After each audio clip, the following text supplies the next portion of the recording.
Hello, everybody, and welcome to the Attractions Group podcast. Don Helbig alongside Ryan Suhr, episode number 16. And Ryan, as we get into this episode, I think it's going to be one that's going to be of interest of all of our listeners for this one.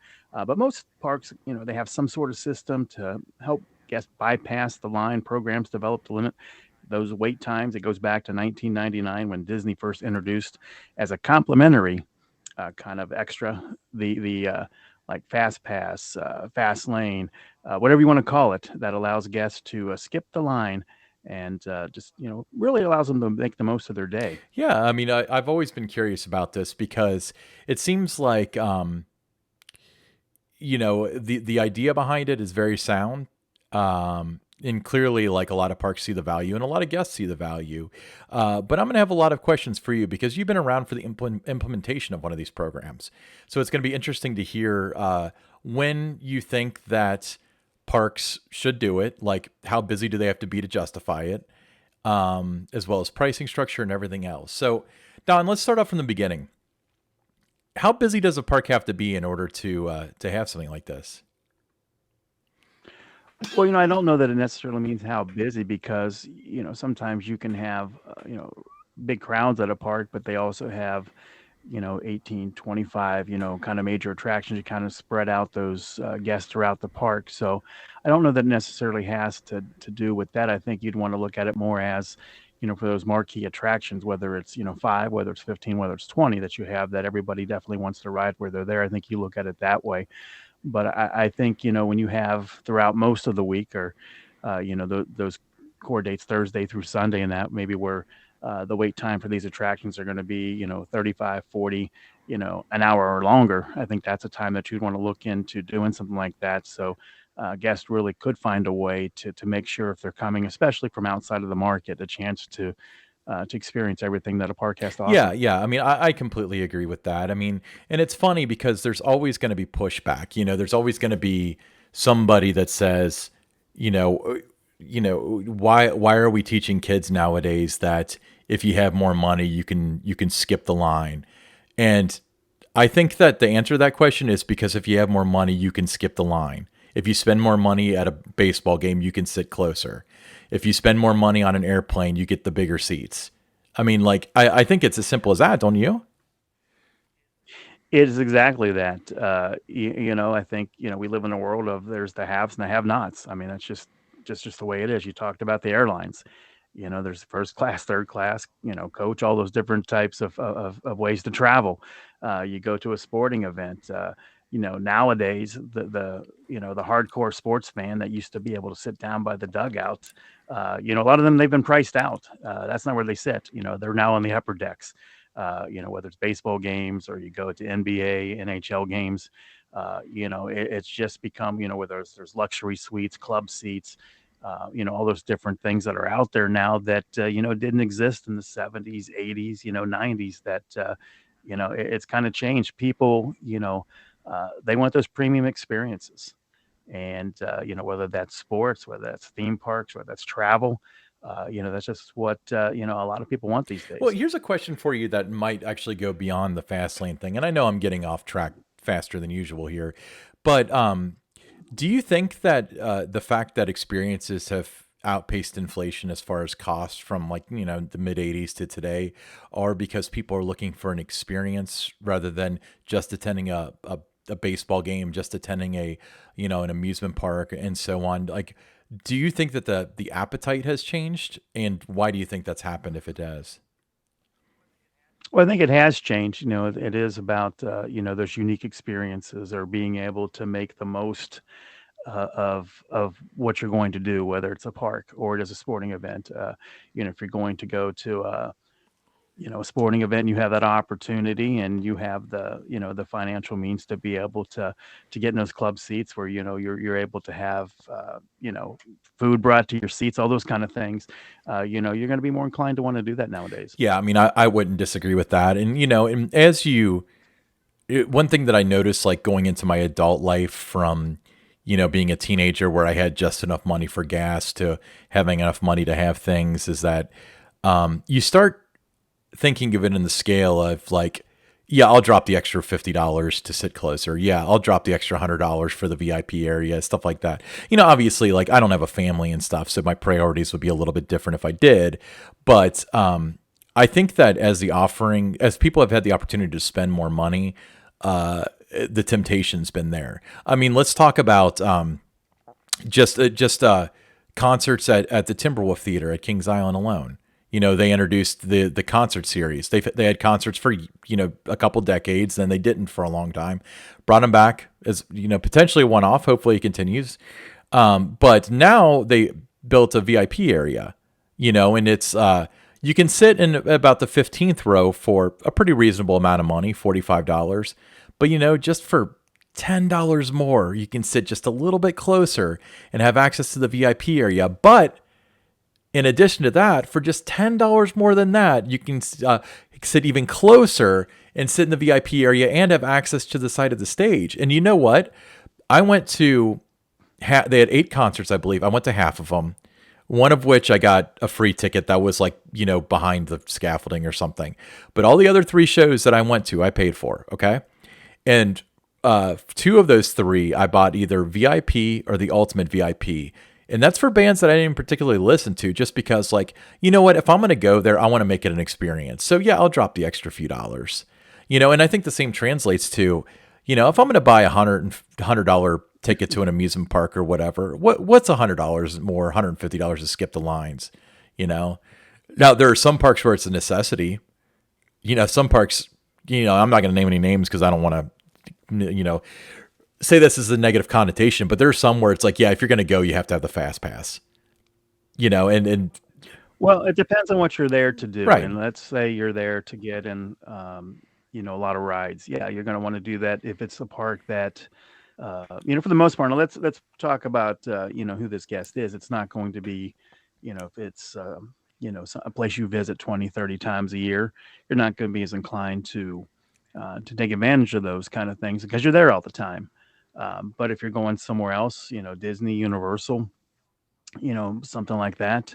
There's certain things that you want to make sure you get to do that day. You might only be there for 5 or 6 hours, whatever it might be. So to make the most of that visit, you certainly want to take advantage of these opportunities that are out there with these, fast passes and, any kind of a skip the line type of opportunity that might be available for you. There's VIP tours too. I mean, that's another way to experience a park. So yeah, you certainly want to look at that, especially if it's a place that you might only get to, once a year, if that. Yeah, what's funny is I've got a friend who's a merchandise manager at a park, and I was talking to him about the fast pass. No, when we're saying fast pass, by the way, we're not particularly talking about Disney. We're using that at lowercase f, lowercase p. But I was like, I guess you sell a ton of them in the morning and then it just tapers off. And he's like, no, no, no, that's not the way it works. You sell a bunch of them in the morning. You sell a few throughout the day when people realize it's busy, and then you sell a bunch about 2 hours before the place closes. Before the place closes, you don't get your value. It's like, yes, but if somebody's like coming through town and they only get 2 hours, they want to do everything. That's the only way to do it. You'd be like, it's not a ton that you sell, but you'd be surprised how many you sell in the last couple hours. You know, Yeah, and it certainly changes the way that you're going to plan your visit to a lot of parks. That's one of the first things that I look for. When I'm going online, I'm going to go to a park. I want to see, do they have that experience available for me?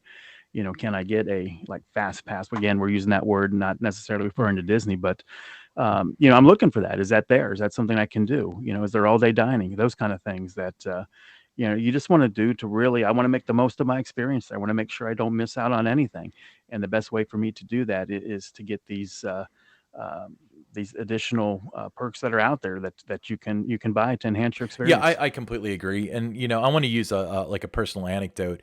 I usually make really about 2 trips down to Dollywood per year. 2 3-day trips, and we always pick one to be the day when we use the time saver. Yeah, their version of the fast pass. So it was like, you have one day where it's kind of like, well, the first day we're there, we'll just enjoy the park, we'll ride all the lines that are short, we'll eat at Aunt Granny's or whatever. The second day we're going to do, we're going to get the fast pass that day and we're going to ride all the rides a million times. And then the third day, it's like, well, we'll see the shows we wanted to see or whatever. So I think that's kind of a cool dynamic involved, that it gives us that kind of flexibility. Plus, we can schedule the 3 days whenever we want if we do it that way. It can be a Friday, Saturday, Sunday if we need it to be. Do you agree? I agree, and it's and if you really become an expert at planning your visit to these different parks, ways to navigate it. I mean, you can really maximize your time, and you use the word time saver there, and really make the most out of your visit to a park when you know how to use those programs effectively. Yeah, and again, like I definitely see the value. Now, here's the interesting thing for you. Um, when you have a fast pass system, you can take the current price and have dynamic pricing. So it's like, okay, a Saturday in July, we're going to be really busy. We can make it 50% more or whatever, because you can gauge the market. When you initially launch these programs, how do you decide what to charge for it? Because if you make it too cheap, everyone will buy it, and then nobody has the fast pass. If you make it too expensive, nobody buys it, and your program just failed. What are your thoughts on that? Well, I think the demand determines your pricing. If the demand's there, I don't know that what that top end price it can be. I think that's where you determine what it's going to be. Just what is the demand, and based on the percentage. I think that's another way you look at it is, you don't want it to be where everybody is going to be able to get it, because then those lanes become longer than the Right. standby lines. So you want to make sure that you maintain that balance, that maybe it's maybe you're running like 15-20% or something on a marquee attraction is going to be those guests, and then the rest are going to be the standby line, and you have to do a nice blend. You can't, um, if you pay the money for this program, uh, you don't want to be waiting 45 minutes to get right on a ride, and watch just hundreds and hundreds of the standby line going in front of you. So you have to find a way to balance that out as well too, so it's a good experience for both Yeah, worlds. I agree with you on that. And on the flip side, you also don't want to make it so the people in the standby line are waiting 2 hours for an hour wait too. It comes down to that balance that you're No, talking no, about not at again. all. Yeah, so you have to do that. So like if you have a train, let's say the capacity is 40, you probably want to go 30%. 30 of the riders would be the standby line, and then 10 of the riders would be the fast pass line. That's kind of a good way to do it. That 80-20, 75-25. Kind of divide there is the best way to do that. So both guests, the guests that have bought these premium experiences, and the standby line guest, that they're both having a good experience. When this started becoming a thing amongst the seasonal chains, I noticed that there were a lot of people, just listening to people on the midways and stuff, as I have a tendency to do. They were, a lot of people were like, I can't believe that they're doing this, blah, blah, blah, and this isn't necessarily any one park. This is just an observation from that whole time, circa 2010 or so, when, they launched, maybe a few years before that. But I feel like now it's pretty well accepted into, what's going on. Do you feel like, I mean, when the initial plans roll out, would you anticipate like a little bit of a backlash with your guest relations or anything like that, just because it's new and people don't know exactly how it works? Oh, absolutely. People are creatures of habit. They're used to things being a certain way. They don't like change, and so anytime there's change, there's going to be a little bit of I guess uproar from some people that aren't going to be happy with that type of a change. You go back to the days when you didn't have drive-through at restaurants, and now you have drive-through. When that first came about, there were people coming into the restaurant upset that the drive-through people were getting taken care of and all that. So I mean, anytime there's a change, no matter what it is, what industry it is, there's going to be a little bit of a transition period for that. But then as time goes on, everybody gets used to it, and it just goes, it just normal operation every day then after that. Do you think that there are a lot of parks out there that either don't drive a lot of attendance on an annual basis, or their main focus isn't rides, like it's a show park, it's a food park, whatever. Do you think for those parks it's worth exploring, or do you think that the sales would be kind of low when people realize like, oh, there's probably not going to be a wait? Like, do you think there's always a case for it, or what? I think there can always be a case for it. I mean, if you're primarily going to be, say, a show park, maybe it's an opportunity to get into the theater early. That type of thing, or priority seating if you have that. Those are different ways to do it, but I think there's always an opportunity. I think the one thing you have to look at if you know when this first gets implemented at a lot of places, and this happened pretty much everywhere, is those older rides. They weren't equipped for this, so it was finding a way to um, get the fast lane, fast pass, um, time saver guests onto rides. So it started out, they were coming up the exit, and then that's an issue because you got guests leaving, you got new ones, these coming in, and how do you determine that? So now, over the last 8 to 10 years, when you see new attractions being built, they're all being built with these queue line with the queue lines to having an entrance for these experiences. Yeah, and what's funny, bringing back to your point that you made originally about, what people are looking for nowadays. I listen to all of the like quarterly conference calls for all the major chains, and it seems like there's always a mention of, we had a very successful quarter because of the premium experiences and stuff, and people are doubling down on it nowadays. Whether it's the VIP tours or it's the fast stuff or it's the food plans or whatever. Moving forward into the future, do you feel like premium experiences are going to be like a staple in the theme park industry?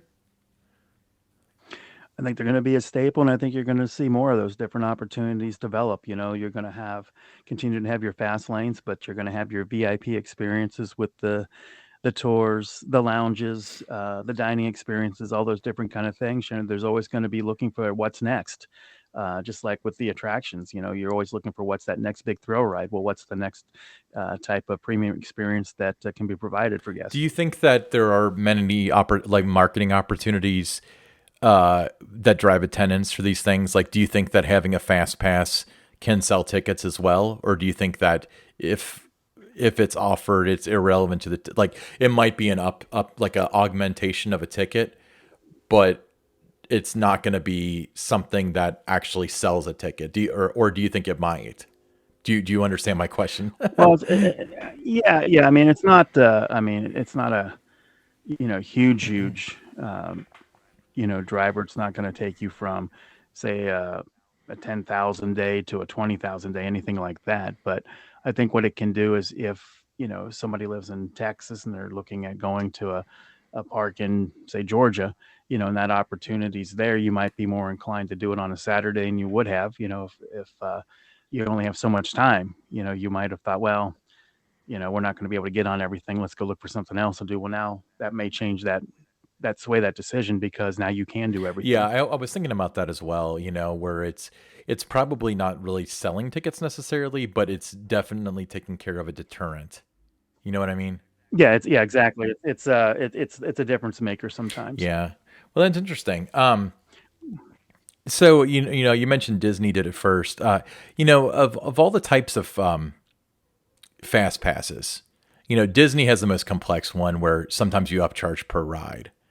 They got the Genie Plus program, and that's been very controversial. But again, premium experience, you never know what you're going to get. And then you've got on the other end of the spectrum where you get a wristband or a lanyard or something, and you get to skip to the front of the line for everything. And then there's Kennywood. Kennywood put it in the middle. If you pay a certain amount of money, you can skip the line. If you pay a little bit less, you can skip half the line. If you pay a little bit less than that, they can hold your place in line. What are your thoughts on the three different tiers?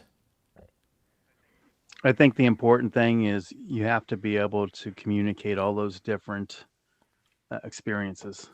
You have to be able to make sure that everyone who's looking at those they clearly understand what that means. I think that's the toughest challenge there. But if you can do that, then it's going to work for you. Yeah, I completely agree. And you know what? To me, I think that the biggest miss in the industry, as far as a program like this, a program in this vein, is their third tier, the will hold your place in line. Because honestly, if I was going to ride, the new Texas Giant, there's an hour and a half wait. You know, if I could pay $10 to just come back in an hour and a half, I would. I mean, if I lived by there, obviously that's different. But if it's my one visit and I can go ride a couple flats, shop, eat, whatever, I would totally do that. And I think that a lot of people haven't explored that. What are your thoughts on that? Has that ever come across your desk or anything? Not that I've, heard with that, but it is an interesting concept. And again, it's, like you said, if you were going to go there and that's an opportunity for you, it's going to allow you to do some of those other things while you're there that you otherwise wouldn't have had a chance to do. Yeah, yeah. I mean, I completely agree with that, and it's one of those things where like the flip side of the coin, and anytime I bring this up to people, where with the a ride reservation system, whether it's free or it costs money or whatever, they always say like, okay, well, just imagine this. Your favorite ride at the park is sold out within 5 minutes of the park opening, which is also like something that would need to be controlled too. You know, Yeah, that's the other thing. You can't, you don't want a ride to be sold out for a day. You want it to be, still that opportunity for the guest who just purchased a ticket or just has a season pass. You want to make sure they don't get shut out. yeah. Do you think that there's a future in that, or do you think that we'll always be queuing up? I think there's always going to me, I mean, I don't know. I would think that, there's a lot of things that I didn't think 20, 30 years ago we'd have today, but I think that there's still going to be the queuing up. I think there's still going to be that for you. There's not, it's like I said, these experiences aren't going to be for everybody. So you still have to be able to keep it traditional, for a certain percentage of your guests. I agree with the queuing up thing to an extent. All right. And let me clarify where I think it's going to be. I think that people in today's age of the internet and all the other millennials, everything else you want to blame, I think that people do not have the patience to wait 2 hours anymore. And I think it's getting worse and worse as the days go by. I think that there's going to be two options for queues. And I'm talking 10, 15 years in the future. Either one, there's a reservation system because I don't think anyone would mind coming back in 2 hours because people do it for restaurants and stuff. And at that point, they're hangry, so they're really mad. And the two is having the queue as part of the experience, a la Universal, Disney, and so on, where going through the queue is, I mean, look at like the Jimmy Fallon ride at Universal. The queue is 90% of that ride. Yeah, and I mean that in a positive way. The queue's awesome. But I think that that's entirely possible where they keep you entertained the entire time, and it's absolutely critical that you go through the queue to understand what's going on in the ride and have the full experience. But for typical rides, anything more than a 15-minute wait, it's probably take a time, come back. Especially with technologies how improving. I mean, think of it this way: when you were riding the racer in the '80s, when I was just a little baby, could you ever imagine that you'd be carrying a computer in your pocket that can communicate with satellites from outer space?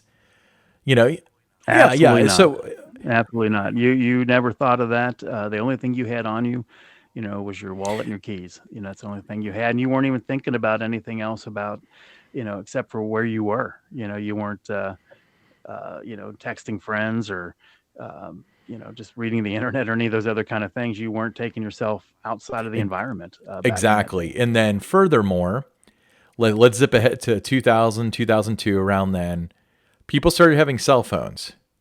I would never bring a phone into Kings Island or Cedar Point or wherever because you could lose it. You're riding rides. Now let's zip ahead to 2007 or so. Everybody's got their phone. And that's when we got the loose article stuff and the pouches and so on. Now zip ahead to 2022.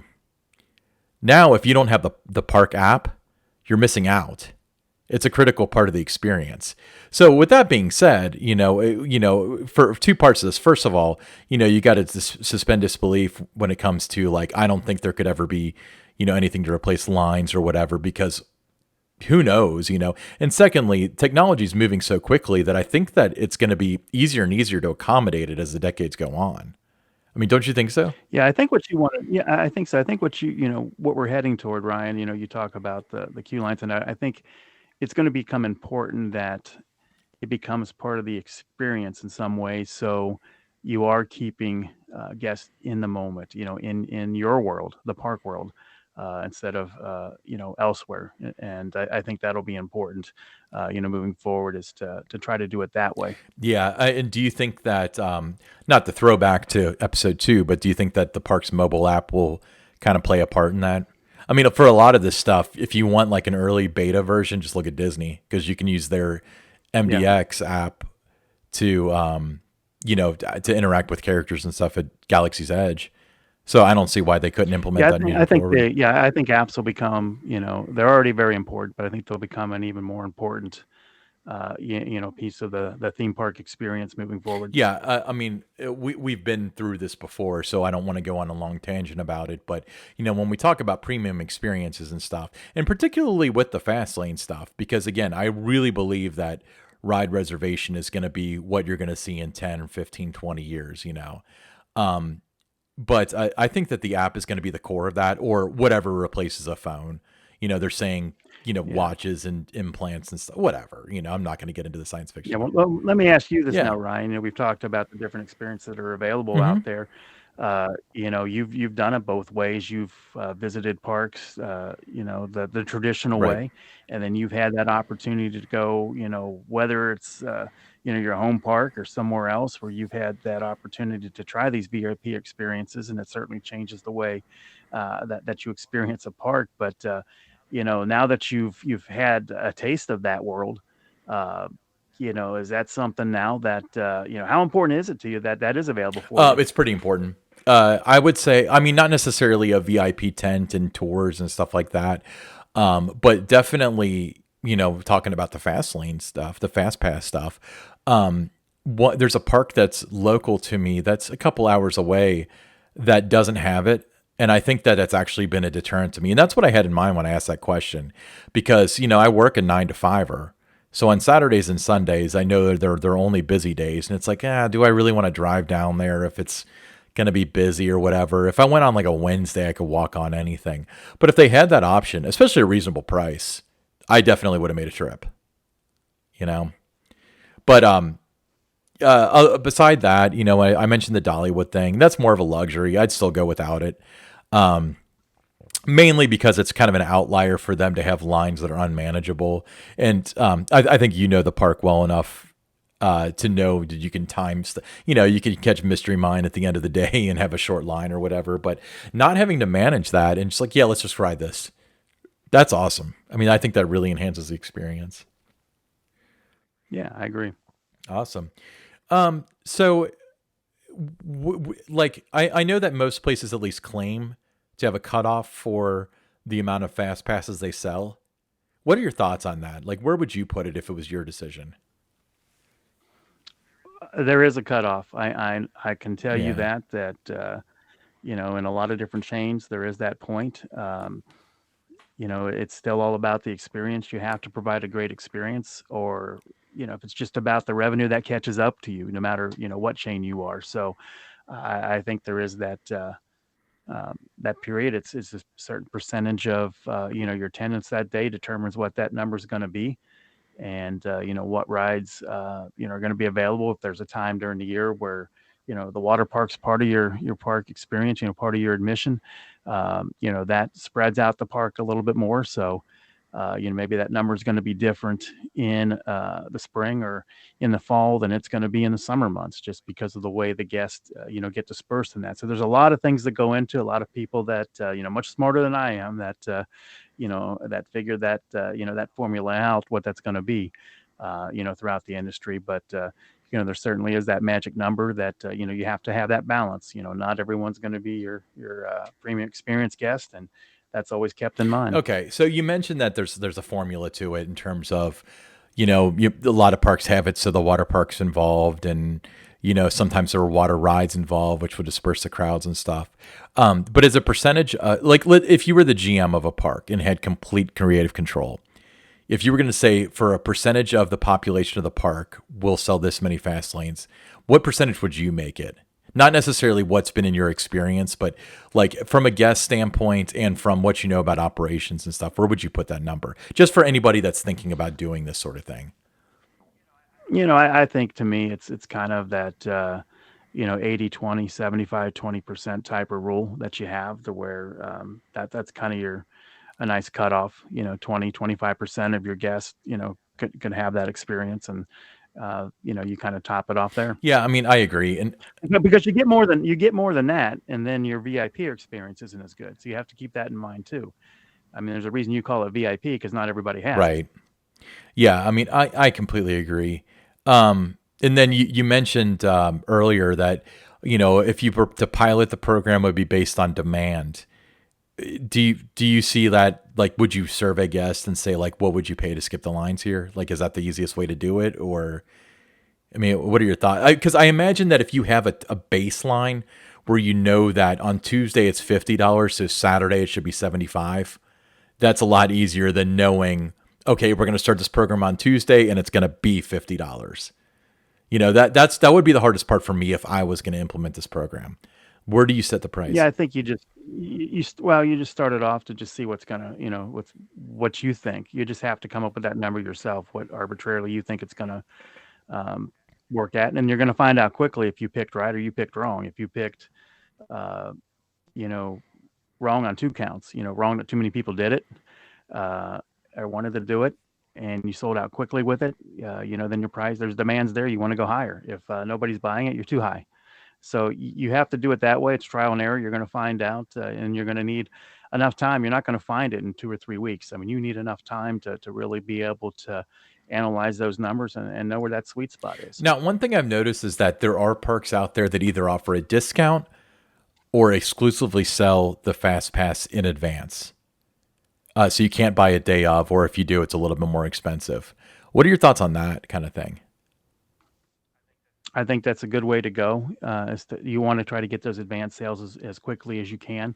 It's a way to just kind of better forecast what your day is going to be when you can look and you can think 2 weeks down the line, here's what we're already at. So I think it just helps with your forecasting to be able to know as far in advance as possible, what that looks like. Awesome. Well, Don, do you have any final thought about any kind of fast pass system? Any words of wisdom? I think the biggest thing you have to look at if if you're a park and you haven't done that yet is with your attractions, how you going to manage that. How you it comes, train your staff. How are you going to get the fast. We're going to keep using that word fast pass, but those fast pass guests, how are you going to get them, onto the ride? How are you going to merge them in with the regular line? So I think that's part of it where a lot of those existing rides are not built for that. So you're going to have to really think about that, and be better to have that system in place. Do it during the off season and kind of revamp, the queue line. So you have those two different entrances: the main standby entry and the fast pass entry. It's not something you really want to try to implement in the middle of the summer. Because your park's just not really going to be ready for that at that time to do it Yeah, that's effectively. one of the things that people don't think about. Obviously, register systems and figuring out how to mark the people that are going to be skipping the lines is part of it, but there's a lot of infrastructure involved too. So you got to factor A that lot of into. infrastructure. That's the biggest thing, and you just have to spend a lot of time, figuring that out and just reconfiguring your queue lines, and then training your staff, to be able to handle that's extra staffing that you're going to need too to manage that function. Right. But once you do, very Once you little do, it's overhead. it's a great thing. Right, exactly, and it becomes a good thing, and it's just really allows, like anything else, like we talked about the travel industry, the sports industry, everything else. It allows that segment of people looking for those premium experiences to be able to do that at your park. Awesome. Well, Don, before we start with the next segment, let's remind our listeners to follow us at attractions_GRP.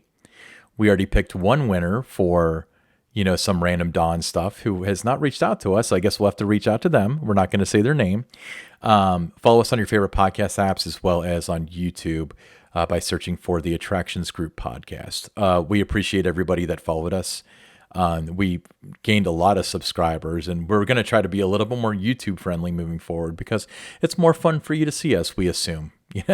Okay. So, Don, it's time for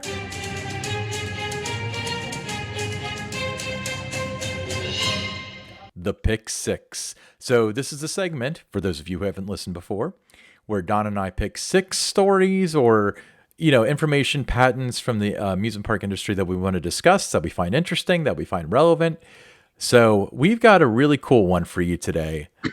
So let's go with story numero uno. And this is coming from our friends over at Intamin from Switzerland. They actually just debuted a vertical launch. So it's their LSM system. And I'm going to try to not speak out of line because I am not an electrical engineer. But it's vertical, so it'll launch up the hill. For those of you who are watching on YouTube, you can watch the video right now. But they're advertising that when you hit the top hat and stuff, it'll actually give you a pop of airtime and stuff. Don, I didn't know that a vertical launch was possible. I just assumed that the physics behind it weren't there. That's why it never happens. What are your thoughts on this? It's a very interesting, unique, and thrilling concept. I think there's a lot of potential there. With this, I like you said, I didn't think it was you know possible for a vertical launch. I wouldn't have thought about that 15, 20 years ago. But today, a lot more is possible. But it's really intriguing, really interesting. Yeah, I completely agree. I've always been fascinated by launches, by like the physics behind them. And that's why I think this is particularly cool. But the real question I have to pose, and maybe we'll ask the Intamin guys this at IAPA in a couple weeks, but theoretically speaking, there's no real limit to how high you can go because this train appears to start right around zero. So it's not like it needs momentum and then it can make up to 150 feet. So theoretically, it can tow a train up a hill, as far as they're willing to build, I think. Don't you think? Yeah, I mean, it looks like you could. I mean, there's only so high that you can probably build these anyway. Just when you start to think about cranes and things it would take to build Right. something like that. Um, but no, I think I'm just sitting there in my head right now, just imagining the thrill of that. You've had these launches where you're straight ahead and you're going from 0 to 55 to 80 to 100 real quick, uh, within 4 or 5 seconds there. But to go straight up, I mean, that's certainly a game changer there with that in terms of the type of thrill that it's going to I deliver. completely agree. And then if you look at rides like Rip Ride Rocket at Universal and Mystery Mine at Disney, and what's another good one? The dive coaster at Knott's Berry Farm. Help me out here. Hang 10. Hang Hang time. time. Sorry. Anyway, so the lift hill is almost part of the attraction because people aren't used to being towed up vertically. So to be launched, just imagine the theming and stuff you could do. I think it's just absolutely incredible. So hats off to Intamin. They're going to be talking about this quite a bit and have a display for it at IAPA. Apparently, this is a teaser video for what they're going to be unveiling a couple weeks in Orlando. So story number 2, Don. Can't wait to see that. Oh, I know. I'm so Yeah, excited. can't wait to see it while we're down there. But story number 2, and I'm excited about this, Ryan, and it is the return of Fantasmic at Walt Disney World. It's going to start back in November, but these billboards are popping up around the Orlando area, and it's great to see. And we talked about this on previous podcasts about this show. If you haven't seen it, it is incredible. It's something that if you see it once, you're going to want to see it again. It's memorable. I still remember the first time I saw just how blown away I was by it.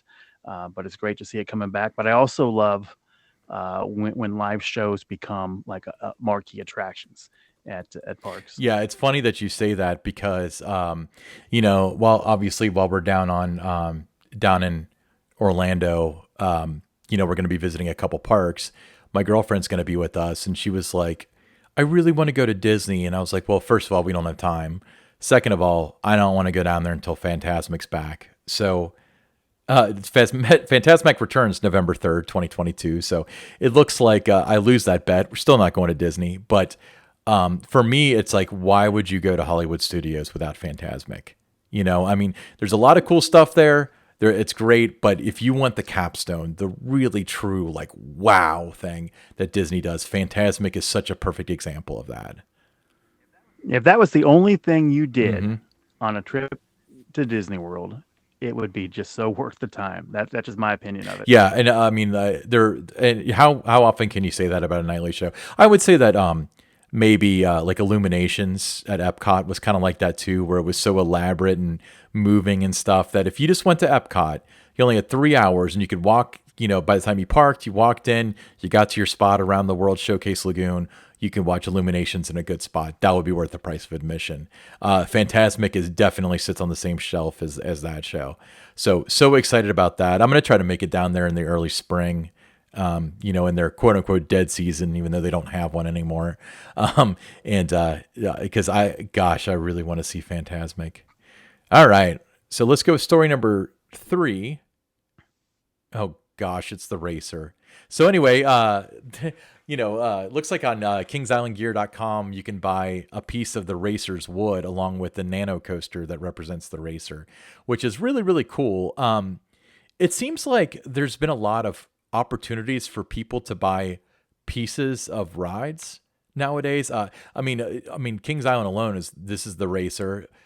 It started with Son of Beast, to my knowledge. I don't think they ever did it before that with track pieces of Son of Beast, pieces of Vortex, pieces of Firehawk, pieces of Wicked Twister up at Cedar Point. Um, is this a thing now? I think so. I mean, there's always been strong interest from the enthusiast community, uh, for ride parts. Especially when an attraction's been retired. I think it was the last episode that we talked about. I mentioned Idora Park was, a defunct park that, was one of my, favorite places I wish I could go back to. But the Idora Wildcat, had they made a part of that ride, a piece of wood or wheels or something like that from that ride available, I certainly would have been interested back then just because of the memories I had of going there. So I think it's great for those that are, big fans of certain parks and rides, to be able to have a piece of that history, especially when a ride does have the kind of history that a ride like the Racer at Kings Island has. Yeah, I mean it's impressive you can sell scrap wood and scrap metal for so much, but when it comes down to it, a diamond is a rock. It's like you just bought a $2,000 rock. It's like, no, I bought a $2,000 diamond. So the meaning behind it actually has the value. This is going for $149.99. Again on kingsislandgear.com. The different ride pieces, I believe, but Vortex, Firehawk, Wicked Twister all went for $200 with a certificate of authenticity and some other provenance with it. Do you remember how much was the Son of Beast one? $200 or was it 100? I don't remember. I don't I recall think there either. was only 100 But of that them was right though, around that. because there. It was like 100, 150 pieces of Yeah. that. Wow. Yeah. And for me, it's I would definitely be the type that would buy something, especially for a defunct ride. Um, I had the wrong. But I mean, but think about this now. This piece of wood here that we're looking at from the Racer. I mean, that was part of the original structure there before it, got refurbished. You had the Gravity Group come out, last year and a couple years ago and retrack a big part of the ride. So it's, something that, go back to the John Allen days when he was designing and building that ride that piece of wood is from. So, if you're a big roller coaster fan, a historian of the industry, I mean, that's a valuable piece of wood for you. I'm still trying to let it soak in that you're trying to sell us on the piece of wood when there's actually a nano coaster too. There is a nano coaster to it all. That's the bonus. You get the nano Yeah. coaster, and those things are awesome too. That whole line that they do of nano coasters is phenomenal. But I think that this is cool. It's unique, and it's certainly something that if you're a park fan and these opportunities are out there for you to purchase pieces of rides, especially those with those historical significances, this is an opportunity you don't want to let slip Yeah, I by. agree. I assume it's in limited numbers and probably each one's numbered and so on. Yeah, very limited number of these are available, and you buy one of these and you bring it up to the park. I'll sign it for you. I'd like it better if John Allen signed it for me. Yeah, it'd have more value if that was the That's case. true. But Then again, I think that I could probably be to the average my person, signature you've would got probably more devalue it. name recognition than John Allen. But yeah, I mean, for the Nano Coaster, I've only got one. I think that the same company makes the Parkscapes. I'm not certain of that. I have a Parkscape for Kings Island, which I absolutely love. I'm a bigger fan of the coaster cutouts, the little balsa wood things. Those are those are Love so those. cool. I've got two, and then one I haven't built yet. I've got an Eiffel Tower. I've got a Vortex train, and then I haven't built the Adventure Express train yet because I've got a Yeah, you have your own little museum at your house when you have one of these kind of, these little things that are out there with the Yeah, cutouts and the nano and they're coasters. always But they're just so yeah, they're cool. always so much bigger than you think too. Like this, I mean, this thing is what 14 inches tall or so. I think it's Hmm. really cool. I actually built this one myself, so it's not done properly. But I had a friend of mine who's an engineer do the Vortex one, and he did a really good job. But I usually buy one at the end of the season and make it my off season project, and then not touch it until somebody else builds it. That's what happened with the Vortex one. I wasn't a huge Vortex fan, but I did really like the cutout, and I really like the design of Aero Trains. So that's why I bought that one. I bought it on New Year's Eve of last year, and that was going to be my off-season project, as I was going to build that thing, and I never touched it.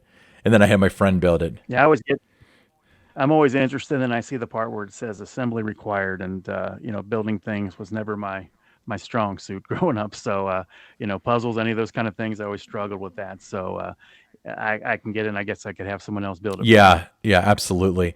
Yeah, cool, cool, cool. So where are we on? Story 4? Yeah. Yeah, moving on. Six Flags Magic Mountain. They announced that they're going to move away from the 365 operating calendar, go back to a little bit more what they had traditionally done throughout their history, but not every day. And that's going to start taking effect. So they'll still be open those core days, the Thursday through Sundays and that, but not any every day anymore, Ryan. Yeah, I mean, you and I were discussing a couple days ago.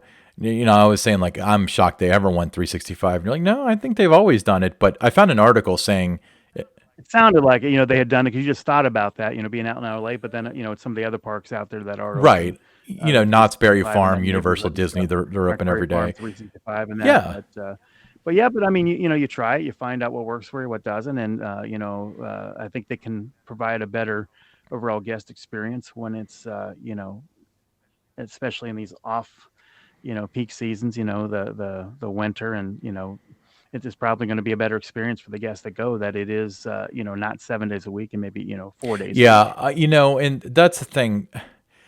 So if you're open 9 to 5, Disneyland, Universal, Knott's are all around Orange County and Anaheim and LA. There are tourists there all the time. Not, Magic Mountain is like a 2 hour drive with traffic, from what I understand. So Yeah, it doesn't take. Yeah, I mean it's basically anywhere going to LA is going to be about 2 hours. Yeah, but I mean it's not in that tourist area, where those other things are out in Orange County. So it's a little bit off the beaten path a little bit there, like a little bit challenging to get there. Like you talked about, 90 minutes, two So hours, yeah, so my thought and is, I mean, Disneyland can probably pull in pretty massive crowds on a Tuesday in November or whatever, but Magic Mountain may have I mean, I don't have access to their numbers, nor do you, but Magic Mountain may have trouble turning the corner of profitability being open every single day. And that's even in a fair weather state, where it's rains very rarely and stuff. I imagine any park. I mean, with the exception of the destination parks where people are going to be there no matter what because that's their vacation. But any normal park probably loses money on a rainy day occasionally. But for them, yeah, I bet it doesn't have to. I bet it's just a random Tuesday. There's just not enough people in that Southern California area at that time to buy a ticket and go in. And those who do, maybe season pass with their 10 meal plan thing or whatever they have this week. And it's I think it's the right decision. I don't think that this will last forever, because nothing lasts forever. But I think that with Six Flags looking to cut costs in certain places and changing to like a more of a premium experience, as they very transparently said that they want to do, this is probably the right decision for right now, until that they can guarantee the revenues coming in. During the week, during the non-peak season. Now, with that being said, I think they're open about 330 days a year, I'd say. It's just a that's still a lot of operating right. days. So not a big loss. It would be one thing if they went very seasonal, 6 months a year or something like the Midwest and stuff, but that's not the case. They're open. They're closed on like Tuesdays and Wednesdays during November, and probably during January and February they'll do the same and probably pick it up in March again. Yeah. Okay. So, story number 5. water parks. So, Disney's Typhoon Lagoon is currently open, but it is going to go under rehab as I'm under the understanding because I can't remember the name of this park. I'm so sorry.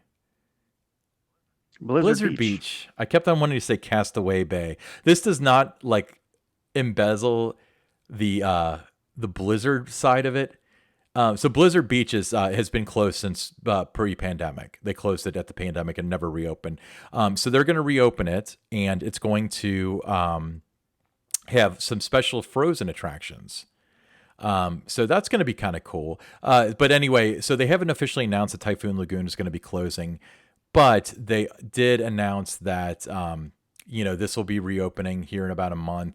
And then when that happens, typically during the off season, they open one water park when they close another. So they only have one open during the winter months.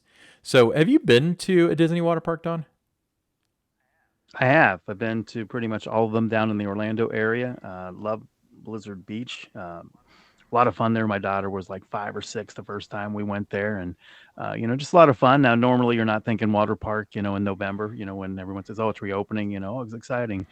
You're not thinking about that at this time of the year in our part of the country, but it's still warm enough down there in November to have that water park experience. Yeah, I mean, I've never been to a Disney water park, so that's why I kind of lost the name for a second there. Yeah, I think if you're planning a trip down to Orlando in November, December, January, uh, certainly add a water park, Blizzard Beach to your planning because it is worth spending. It's not going to be an all day experience. It's going to be that 3-4 hours that you spend in a water Hmm. park, but certainly worth it. A lot of great attractions. Good food that they have at the water Yeah, park. Just a lot of fun, but it's certainly something that you want to do. While you're there, take advantage of it. yeah, I completely agree. They've always looked really cool. Yeah, my understanding is there's a storyline behind Blizzard Beach in which they built a ski resort because they had an unnatural cold in Florida, and then when it warmed up to the normal temperature, they were like, "Heck it, let's make a water park out of it." So it's kind of an interesting theory behind it. Yeah, Yeah, but it's a cool place, and certainly would recommend experiencing Blizzard Beach if you're going to be down in Orlando, November, December, January time. awesome. Okay. Finally, the last weekend for thrills and chills. The Halloween season ends this weekend at parks throughout the country. And Ryan, I don't know if you're like me, but did the fall season just fly by? It absolutely did. I can't tell you how quickly. Usually, by the time that fall comes by and stuff, and we get to the end, it's really I'm like over it. I'm over the Halloween stuff and stuff. But this has gone so quickly that it's just hard to believe. I feel like there's 3 more weekends of it, but obviously there's not. But you know, it's not as I used to always think like the Halloween time was depressing, being growing up around seasonal parks and stuff, because not only is it the end of the season, but it's themed around death. So it's nothing but a reminder that things are coming to an end, and you're going to have the boring, dreary, cold part of the year for a couple months before opening up again. But I don't feel that way anymore because so many parks have the Christmas holidays now that I'm actually kind of like, oh, okay, well, that's over. Time for the next chapter. So I don't know. Do you feel the same way now? Or did you ever feel that way? Well, I mean, it was always kind of like you said, little sad and depressing. When you're a big fan of a park and uh, that time's coming and you had another 6-7 months before you're going to be able to go again and ride your favorite rides and you love the Halloween different attractions and seeing a park in a different way, but now like you said, okay, you're going to be closed for a couple weeks and here comes the Christmas events, the holiday events. So it's not as sad as it was before, but at the same time, there's just it's kind of become like its own unique thing with these Halloween events, and you look forward to them every year, uh, and then they're here and then they're gone. Yeah, yeah. Unfortunately, that's true. As I've gotten older, I've noticed that time really, really flies, and it's not necessarily the whole Yeah. old trope of, I feel like I was 22 yesterday, even though I do. But even like, I feel like I go to work on Monday, and the next thing I know, it's like, oh, it's Thursday night now. You know, it just flies, and I'm getting older, and I Oh, can't I mean, stop I it. don't know. I mean, it's just it seems to me like, you start that, some Halloween events start, mid-September, some the last week of September. But that part of the season, those 5, 6, 7 weeks fly by faster than any other time of the year for whatever reason. And, it's just unbelievable that, next week we're in November. Yeah, I mean, we're in November. For me, I mentioned, IAP is in 3 weeks, and that's stressing me out now. As far as it was always, oh, that's 3 months away, that's 4 months away. So, we're finalizing plans, we're checking equipment, we're making our connections down there as far as what we exactly want to accomplish, and from a business standpoint, and so on. And it's like that's 3 weeks away now. Boy, does that creep up on you. And I love that the It does. placement of it because I, I mean, really, since I've been attending winter events at parks. I've been going to IAPA, so I have that to look forward to. But I imagine that dip for about that month or whatever that a lot of parks have would be kind of depressing too. But I don't really have that because halfway through I've got the ultimate event for theme parks, where everybody's down there, and then you come off that high for a couple weeks as far as like I just met the guy that designed Mystic Timbers, or I just met the people that made the soundtrack for this ride, and so on. And we're going to do our best, by the way, to introduce all those people to you. We're going to talk to them, and we'll be active on Twitter at the time, by the way. So we'll, if there's anybody that's down there that you want to talk to, any company you want us to reach out to or anything, a lot of people will be at our disposal during those 3 or 4 days where we can ask them any questions you may have. All right. So, Don. Those that have not heard of the Attractions Group podcast, before we go to IAPA, everybody's certainly going to be aware of who we are by the time we get done with that week. That sounds so morbid, Don. I'm going to cut that out. I'm just kidding. Yeah. So absolutely. Yeah. We do have that coming up. We've got a bunch of stuff scheduled between now and then as far as what we're going to do for the podcast. We do apologize for the delay. I think we did another 2 weeks without doing a podcast, but schedules and sickness and stuff like that has gotten between us. We're trying to consistently record on Wednesdays, but that doesn't always happen. So again, apologies. One day late this time. Well, no. Yeah, well, the one thing you were talking about us, being active and everything on Twitter when we're down there. Our goal during that week is going to be, if cannot be at a APA, that we've made you feel like you Yeah. were. That's what we're going to try to accomplish while we're there. So be sure to keep checking Twitter and be following us. And if you have friends that are fans of the industry, have them follow us too, because we certainly want to bring that event to you through Yeah, Twitter. absolutely. And, even if you have a mild interest in the industry, this is something that's going to blow your mind. For somebody that's a big dork like me, and I care about who made the anti-slip coating on the floor at your local B&M, it's it's a tooth fairy for me. But for the average person, where it's just kind of like, oh, that company made all those. Oh, this is the new train for the new. I mean, it's really neat. So especially, I imagine anybody who listens to this is probably pretty committed to the industry. So by all means, follow us at Yeah. attractions_GRP, and we're gonna bring IAPA to you. So awesome. So yeah, any final words, Son?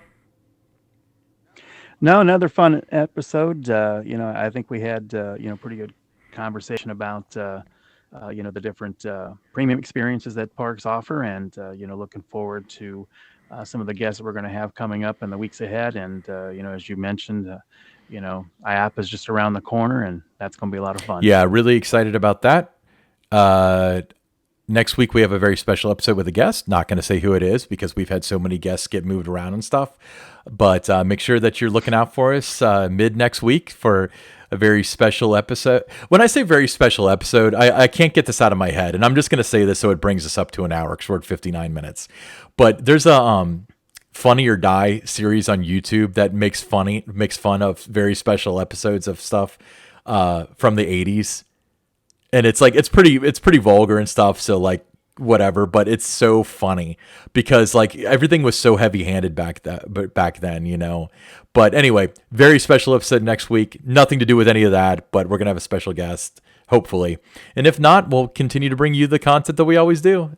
So follow us at attractions_grp. Follow us on your favorite podcast app, and look for us on YouTube at Attractions Group Podcast. Good night.